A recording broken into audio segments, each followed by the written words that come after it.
நான் எங்க தாத்தா சொத்துக்கு வருவேன். சிம்பிளான விஷயம் தான். நான் எங்கேயும் டெலிட் பண்ண போறது இல்லை. நிறைய போட்டு டெலிட் பண்ணியாச்சு. ஆனா வந்து இதுதான் உங்ககிட்ட சொல்றேன் என்னன்னா, உங்க அப்பா சம்பாதிச்சது கொஞ்சம் தான். நீங்க இப்ப அனுபவிச்சுட்டு இருக்கீங்கல்ல, அது எல்லாமே பாதிக்கு பாதி இல்ல.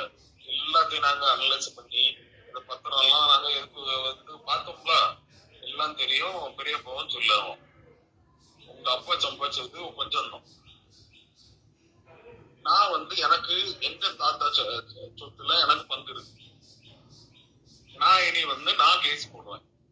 இப்ப நீங்க ஒரு வீட்டுல இருக்கீங்கல்ல, உன்னை கூப்பிடுவீங்கல்ல, இது வந்து வா வீடு இல்ல அங்க வந்துருன்னு. அந்த வீட்டுல அந்த வீடு அது வந்து எனக்கு எங்க தாத்தா சொத்து. அப்பா சம்பாதிச்சது கிடையாது. நான் கேஸ் போடுவேன். நான் லீகல் நோட்டீஸ் அனுப்புவேன். நான் ஸ்டே வாங்குவேன். அந்த கேஸ் முடியாத வரைக்கும் அங்க யாரும் இருக்க கூடாது. அந்த வீட்டுக்குள்ள யாரும் இருக்க மாட்டேன். நீங்க உங்க பிள்ளை உங்க ஒய்ஃப் யாருமே இருக்க மாட்டாங்க. நீங்க வந்து நோண்டுனா நானும் நோண்டுவேன். நான் வந்து பெருசா நோண்டுவேன். நீங்க தாங்க மாட்டேன்.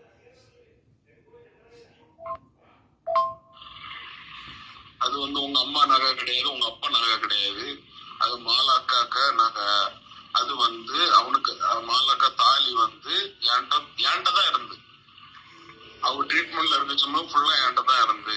ஏன்ட்ட தான் தந்துட்டு போனோம். ஏன் உங்ககிட்ட தரல?